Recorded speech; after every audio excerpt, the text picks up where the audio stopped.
नमस्कार मंडळी, आज आपण बाजरीची भाकरी करणार आहोत। त्याकरता पीठ भिजवण्यासाठी पाण्याचे योग्य प्रमाण व भाकरी टम्म फुगण्यासाठी काय करावे ते सविस्तर या व्हिडिओमध्ये आपण बघूया। भाकऱ्या करण्यासाठी आज हे मी पाव किलो बाजरीचं पीठ विकतच आणलं आहे। आधी ते आपण एका पातेलीत काढून घेऊ। ह्या छोट्या पातेलीत ते मावलं आहे। पीठ भिजवण्यासाठी ते परातीत काढून घेऊया।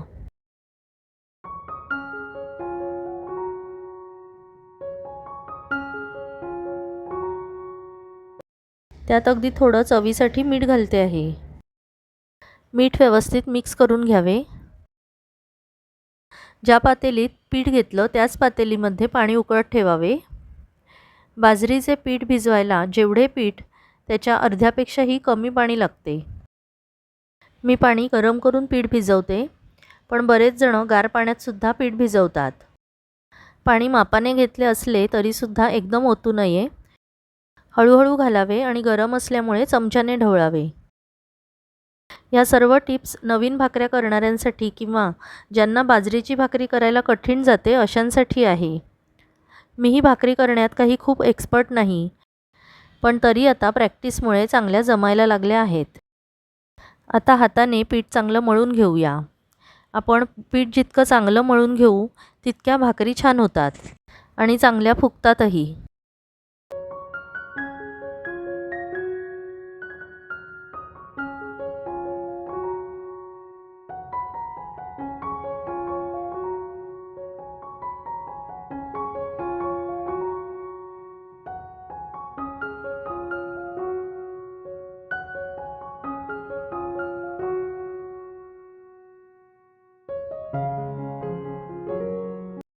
मीडियम आकाराची भाकरी होईल इतके त्याचे गोळे करूया।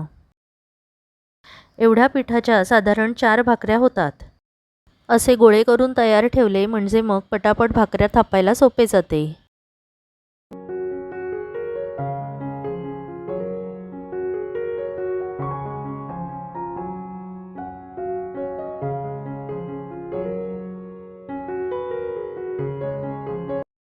आता भाकरी थापायला घेऊ। मी पोळपाटावरच भाकऱ्या थापते। वरून लावायला बाजरीचे पीठ घेतले तरी चालते, पण तांदळाचं पीठ घेतल्यामुळे ती पटापट सरकते। बाजरीचे पीठ जास्त दिवस राहिल्यास त्याला कडवट चव येते, त्यामुळे दळून आणल्यावर 10-15 दिवसात ते संपवावे। बाजरी उष्ण असल्यामुळे थंडीच्या दिवसात ही भाकरी जास्त केली जाते।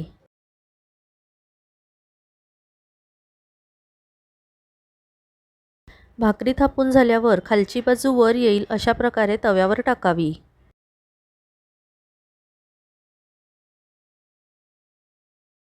वरून पूर्ण भाकरीला पाणी लावावे।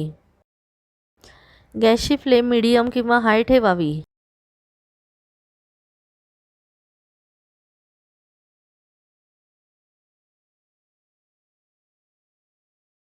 पाणी थोडं सुकायला लागलं की मग भाकरी उलटावी।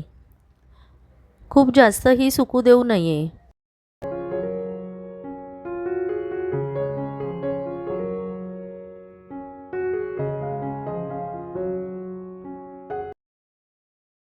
कडेपर्यंत चांगले शेकून घ्यावे।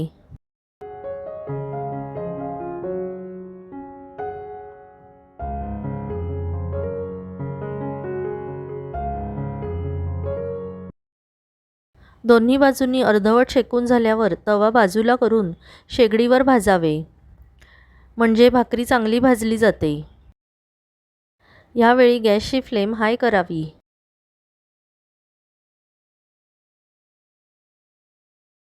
ही बघा, आपली भाकरी एकदम छान फुगली।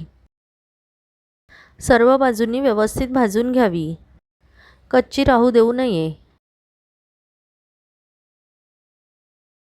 नमस्कार मित्रमैत्रिणींनो, मी अनुजा तुम्हा सर्वांचे खूप खूप स्वागत करते। मी केलेले व्हिडिओज तुम्हाला आवडत असतील तर चॅनलला प्लीज सबस्क्राईब करा, म्हणजे तुम्हाला पुढील रेसिपींचे अपडेट्स लगेच मिळतील।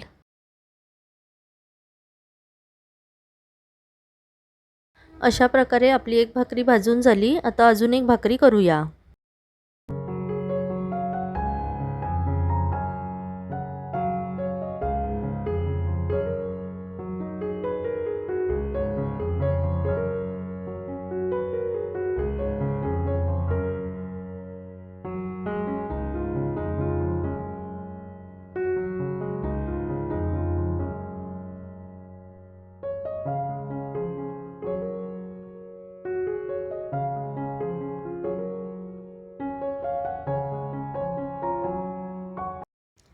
हाताने भाकरी उलटली तर ती फाटू शकते, म्हणून पोळपाटच उलटा करून भाकरी हातावर घ्यावी, म्हणजे सोपे जाते.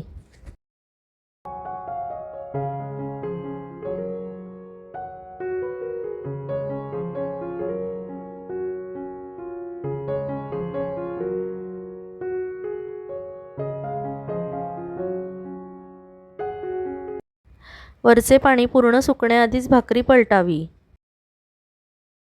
सर्व बाजूनी उलटण्याने चांगले शेकून घ्यावे.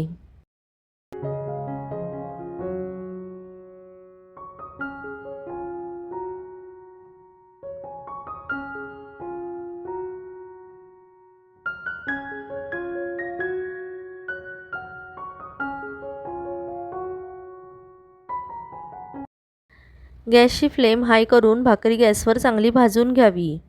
फुगली नाही तरी चालेल, पण कच्ची राहू देऊ नये. या थंडीच्या सीझनमध्ये ही भाकरी खायला खूपच पौष्टिक असते. भोगीलासुद्धा बाजरीची भाकरी आणि भोगीची भाजी करतात. भोगीच्या भाजीचा व्हिडिओ डिस्क्रिप्शन बॉक्समध्ये मी शेअर केला आहे. तसेच कमेंटमध्ये सुद्धा त्याची लिंक देत आहे. तुम्हाला भोगीची भाजी करायची असेल तर तोही व्हिडिओ तुम्ही बघू शकता.